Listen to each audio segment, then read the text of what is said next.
네, 반갑습니다. 한자를 쉽고 빠르게 공부하는 한자 공부 요렇게 시간입니다. 이번 시간은 풀이 무성하다 봉, 예쁘다 봉이라는 이 글자와 그 글자가 만들어내는 총 8개의 글자를 공부해 보도록 하겠습니다.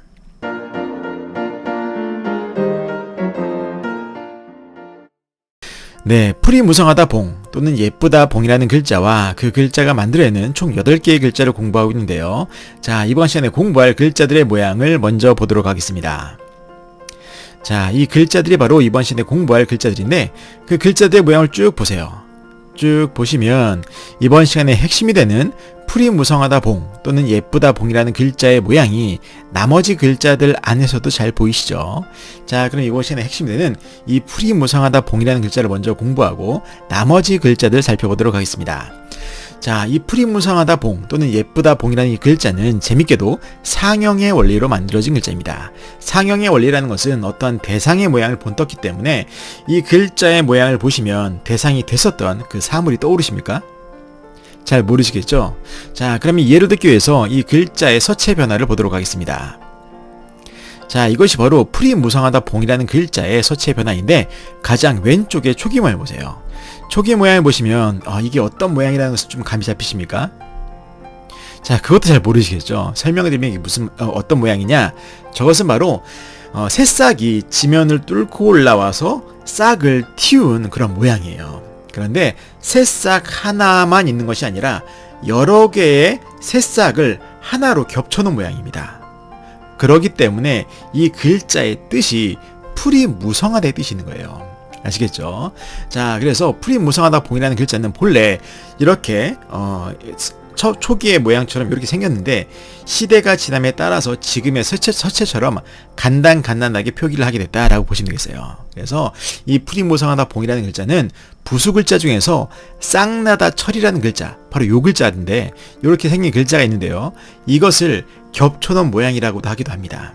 아시겠죠? 그래서 이 풀이 무성하다 봉이라는 글자는 여러 개의 싹이 지면을 뚫고 올라온 모양을 본떠서 만든 글자인데 지금의 모양으로 바뀌었다라고 보시면 되겠어요. 자, 그런데 이 글자 안에는 또 예쁘다의 뜻도 있죠. 예쁘다는 뭐가 예쁘겠습니까? 네, 맞습니다. 바로 이렇게 새싹이 여러 개가 쭉 올라오는 그 모양이 예쁘다라고 했던 거예요. 그래서 여러분들이 평소에 봄이 됐을 때 새싹이 지면을 뚫고 딱 올라오는, 예쁘게 올라오는 그러한 모습들을 볼 때마다 이 풀이 무성하다 봉 또는 예쁘다 봉이라는 글자를 연상하시면 아주 쉽게 파지될 거라 생각됩니다. 자, 이렇게 해서 풀이 무성하다 봉 또는 예쁘다 봉이라는 글자를 살펴봤고 다음 글자 보도록 하겠습니다. 다음 글자는 만나다 봉이라는 글자입니다. 자, 이 만나다 봉이라는 글자는 이번 시간에 핵심이 되는 풀이 무성하다 봉이라는 글자와 사람이 뒤져오는 것을 나타낸 뒤져오다 치라는 부수 글자를 위아래로 결합해서 만들어낸 글자입니다. 즉 뒤져오다란 뜻과 풀이 무성하다의 뜻이 결합해서 만나다의 뜻의 글자가 된 거예요. 풀이 무성하다와 뒤져오다가 결합해서 만나다. 잘 이해가 되시죠? 설명을 드리면 이 글자를 이해하기 위해서는 바로 이 글자의 윗부분에 있는 뒤져오다 치라는 글자를 정확하게 알고 계셔야 되는데, 자, 이 글자에 대한 설명은 제가 부수 시간에 했기 때문에 그 영상을 참조하시기 바라겠고, 이 뒤져오다 치라는 글자는 다른 글자와 결합을 할 때 대부분 걷다의 뜻으로 결합이 돼요. 여기서도 걷다의 뜻으로 결합이 된 겁니다. 그래서 걷다와 풀이 무성하다가 결합해서 만나다의 뜻의 글자가 된 겁니다. 이게 걷다와 풀이 무성하다가 결합해서 만나다. 이것도 잘 이해 안 되시죠? 설명드리면 이게 무슨 말이냐? 자, 이것은 사람이 걸어 다닐 때 지금 이 글자가 만들어지던 그 당시에 사람이 걷는 그 환경을 생각해 보세요. 그럼 지금과 같은 어떠한 인도나 차도가 이렇게 잘 닦여 있는 것이 아니라 대부분 들길 또는 산길이겠죠. 논길이거나. 자, 이런 길들을 걷다 보면은 만나게 되는 게 있습니다. 그게 뭘까요? 네, 맞습니다. 바로 이렇게 들길이나 산길을 걷다 보면은 발 아래로 꼭 만날 수밖에 없는 게 무성한 풀들이겠죠. 바로 그거예요. 그래서 그것을 표현하기 위해서 뒤져오다 치라는 글자 아랫부분에 풀이 무성하다 봉이라는 글자를 더해준 겁니다. 그래서 발 아래에 만나는 그 무성한 풀들을 가리킨 거예요. 그래서 이 두 개를 결합해서 만나다의 뜻의 글자가 된 겁니다. 괜히 재밌죠. 그래서 여러분들이 평소에 산길이나 들길 같은 데를 다니시면서 발 아래로 무성한 풀들이 있는 그런 곳을 다니실 때마다 이 글자를 연상하시면 아주 쉽게 파지될 거라 생각이 듭니다. 자, 이렇게 해서 만나다 봉이라는 글자를 살펴봤고 다음 글자 보도록 하겠습니다. 다음 글자는 만나다 또는 맞이하다 봉이라는 글자입니다. 이 글자는 우리가 조금 전에 살펴봤었던 만나다 봉이라는 글자와 그리고 쉬엄쉬엄 가다 착이라는 부수 글자를 결합해서 만들어낸 글자입니다. 즉 쉬엄쉬엄 가다와 만나다가 결합해서 다시 만나다 또는 맞이하다의 뜻의 글자가 된 거예요. 자, 이렇게 말씀드리니까 대충 감이 잡히시죠? 네, 맞습니다. 바로 이 글자는 본래 조금 전에 살펴봤었던 만나다 봉이라는 그 글자의 뜻을 분명하게 하기 위해서 쉬엄쉬엄 가다 착이라는 글자를 더해준 거예요. 자, 재밌게도 이 쉬엄쉬엄 가다 착이라는 이 부수 글자 또한 다른 글자와 결합을 할 때 대부분 가다의 뜻으로 결합이 돼요. 여기서도 가다의 뜻으로 결합이 됐다라고 보시면 되는 겁니다. 자, 그럼 뭐가 되겠습니까? 네, 맞습니다. 바로 만나긴 만나는데 가서 만나는 겁니다. 가서. 그래서 그 만나다의 의미를 분명하게 하기 위해서 이렇게 가서 만나는 것을 표현해 준 글자다라고 보시면 되겠어요. 아시겠죠? 그러니까 여러분들 평소에 어떠한 사람과 약속을 해서 어딘가의 약속 장소에 가서 누군가를 만나는 그러한 행동을, 그러한 경험을 하실 때마다 이 글자를 연상하시면 아주 쉽게 파지될 거라 생각됩니다. 자, 그럼 이 글자는 우리의 생활에서 어느 때 사용되냐? 우리가 봉변이라고 할 때 그의 봉자 또는 봉착에서의 봉자 또는 상봉에서의 봉자가 바로 이 만나다 또는 맞이하다 봉이라는 글자입니다. 자, 여러분들이 평소에 이런 한자를 사용하시거나 아니면 어딘가에 가서 누군가와 만나는 그러한 경험을 하실 때마다 이 글자를 연상하신다면 아주 쉽게 파지될 거라 생각됩니다. 자, 이렇게 해서 만나다 또는 맞이하다 봉이라는 글자를 살펴보았고 다음 글자 보도록 하겠습니다. 다음 글자는 바느질하는 것, 즉 무언가 꿰매는 것을 나타낸 꿰매다 봉이라는 글자입니다. 자, 이 꿰매다 봉이라는 글자는 우리가 조금 전에 살펴봤었던 만나다 봉이라는 글자와 왼쪽에 실을 가리키는 실사라는 부수 글자, 이 두 개의 글자를 결합해서 만들어낸 글자입니다. 즉 실과 만나다가 결합해서 꿰매다의 뜻의 글자가 된 거예요. 실과 만나다가 결합해서 꿰매다. 좀 잘 이해가 되시죠? 설명드리면 이게 무슨 말이냐? 이것은 여러분들이 천을 이용해서 바느질을 한다고 생각해 보세요. 그럼 어떻게 바느질을 하죠? 그렇죠. 먼저 이렇게 한쪽 천과 한쪽 천을 만나게 해야 되잖아요. 그 만나게 하고 꿰맬 부분을 실로서 꿰매는 거 아니겠습니까? 바로 그겁니다. 이렇게 꿰맬 때에는 천과 천을 만나게 해서 그 부분을, 이어지는 부분을 실로 꿰매는 것을 나타내기 위해서 바로 이 글자 만나다 봉이라는 글자와 실사를 더해준 거예요. 그게 재밌죠? 여러분들이 평소에 바느질을 하시는 그런 경험을 하실 때마다 이 글자를 연상하시면 아주 쉽게 파지될 거라 생각됩니다.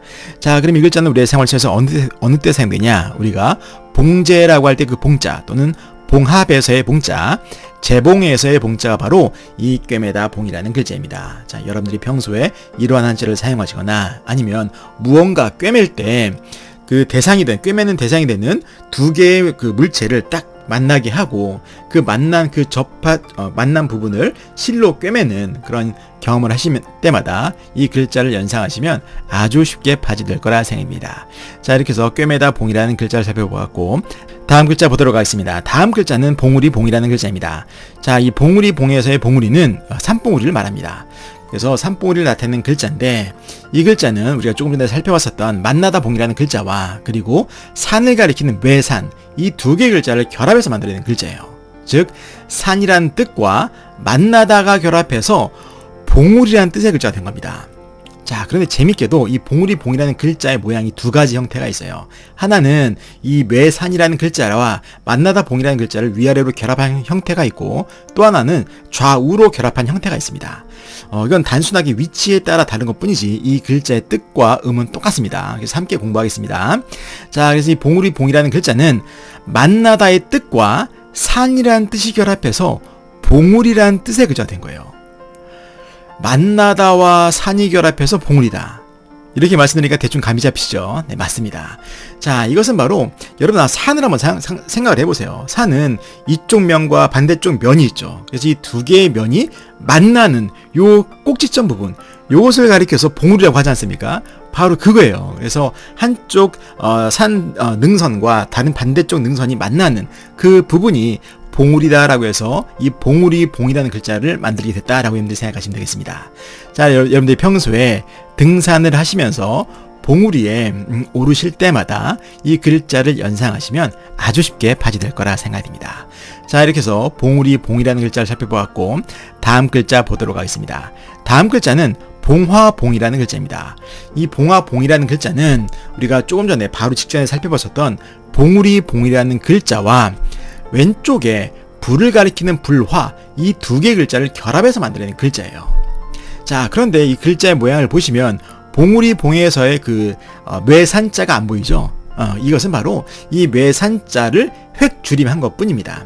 아시겠죠? 그래서 이 글자는 봉우리 봉과 불화를 결합해서 만들어낸 글자다라고 보시면 되겠어요.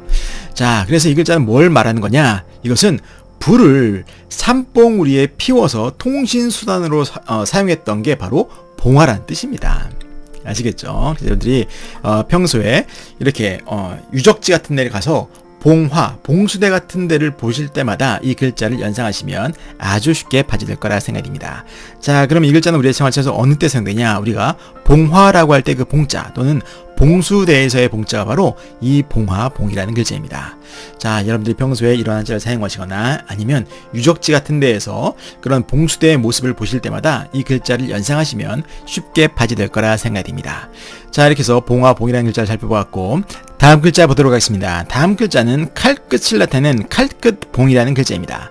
자, 이 칼끝봉은 우리가 조금 전에 살펴봤었던 만나다 봉이라는 글자와 왼쪽에 쇠를 가리키는 쇠금, 이 두 개의 글자를 결합해서 만들어낸 글자입니다. 즉 쇠라는 뜻과 만나다가 결합해서 칼끝이라는 뜻의 글자가 된 거예요. 쇠와 만나다가 결합해서 칼끝이다. 이렇게 말씀드리니까 감이 잡히시죠? 네, 맞습니다. 이 글자는 바로 여러분들 칼에 뾰족한 날을 한번 생각해 보세요. 그러면 한쪽 면과 한쪽 면이 뾰족하게 만나고 있잖아요. 바로 그렇게 칼끝을 표현하기 위해서 만나다 봉과 쇠금 이 두 개의 글자를 결합해서 만들어냈다라고 보시면 되겠습니다. 자, 여러분들이 평소에 날카로운 칼끝을 보실 때마다 이 글자 칼끝봉을 연상하시면 쉽게 파지될 거라 생각됩니다. 자, 그럼 이 글자는 우리의 생활 속에서 어느 때 사용되냐? 우리가 선봉이라고 할 때 그 봉자 또는 예봉에서의 봉자가 바로 이 칼끝봉이라는 글자입니다. 여러분들이 평소에 이런 한자를 사용하시거나 아니면 날카로운 칼의 끝부분, 그 날 부분을 보실 때마다 와, 이 칼은 이 한쪽 면과 한쪽 면이 뾰족하게 잘 갈려서 이렇게 만들어진 칼이구나 라고 생각하시면서 이 글자를 연상하시면 쉽게 파지될 거라 생각됩니다. 자, 이렇게 해서 칼끝봉이라는 글자를 살펴보았고 다음 글자 보도록 하겠습니다. 다음 글자는 곤충 중에서 벌을 가리키는 벌봉이라는 글자입니다. 벌봉. 자, 이 벌봉이라는 글자는 우리가 좀 전에 살펴봤었던 만나다 봉이라는 글자와 왼쪽에 벌레를 가리키는 벌레충 또는 벌레회라는 글자, 이 부수글자, 이 두 개의 글자를 결합해서 만드는 글자입니다. 즉 벌레라는 뜻과 만나다의 뜻이 결합해서 벌이라는 뜻의 글자가 된 거예요. 벌레와 만나다가 결합해서 벌이다. 이렇게 말씀드리면 잘 감이 안 잡히시죠? 설명드리면 이게 무슨 말이냐? 이것은 바로 벌레 중에서 왼쪽에 있는 벌레는 벌레를 가리키는 거니까 벌레 중에서 모둠살이, 즉 모여서 살아가는 그러한 성질이 있는 그 곤충이, 그 벌레가 바로 벌이라는 소리입니다. 재밌죠? 여러분들이 평소에 벌들이 벌집에 와글와글 모여 사는 그런 모습을 보실 때마다 이 벌봉이라는 글자를 연상하시면 아주 쉽게 파지될 거라 생각됩니다. 자, 그럼 이 글자는 우리의 생활 속에서 어느 때 사용되냐? 우리가 봉기한다라고 하죠. 그 봉기에서의 봉자 또는 양봉에서의 봉자가 바로 이 벌봉이라는 글자입니다. 여러분들이 평소에 이런 한자를 사용하시거나 아니면 벌들이 벌집에 모여 사는 그러한 모습들을 보실 때마다 이 글자를 연상하시면 아주 쉽게 파지될 거라 생각됩니다. 자, 이렇게 해서 이번 시간은 풀이 무성하다 봉 또는 예쁘다 봉이라는 글자와 그 글자가 만들어낸 총 8개의 글자를 살펴보았는데요. 이번 시간에 공부한 글자들을 정리하면서 마무리 짓도록 하겠습니다. 자, 이번 시간에 공부한 글자들을 정리해보면 먼저 이번 시간에 핵심이 되는 풀이 무성하다 봉이라는 글자를 공부했었죠. 자, 이 풀이 무성하다 봉이라는 글자는 상형의 원리로 새롭게 그 모양과 뜻과 음이 새롭게 만들어진 겁니다. 그래서 봉이라는 의미 결정이 됐고, 그리고 이 풀이무성하다 봉이라는 글자가 다른 글자와 결합을 하면서 만나다 봉이라는 글자를 만들게 되는데, 그 만나다 봉이라는 글자에서도 그 의미 그대로 사용이 됐어요. 그리고 만나다 봉이 또 다른 글자와 결합을 하면서 새로운 글자를 만들어내게 됐을 때에도 그 봉이라는 의미 그대로 활용되는 것을, 사용되는 것을 볼 수가 있습니다. 그래서 여러분들이 한자를 보실 때 이 풀이무성하다 봉이라는 글자가 어딘가에 있다 그러면 저것은, 저 글자는 혹시 봉이라는 의미 아닐까라고 여러분 한번 생각을 한번 해보세요. 그러면 대부분 맞을 겁니다. 자, 이렇게 해서 이번 시간은 풀이무성하다 봉 또는 예쁘다 봉이라는 글자와 그 글자가 만들어내는 총 8개의 글자를 살펴보았고, 이번 영상이 도움이 되시다면 좋아요와 구독 버튼 그리고 알림 설정도 눌러주시고 저는 다음 시간에 뵙도록 하겠습니다.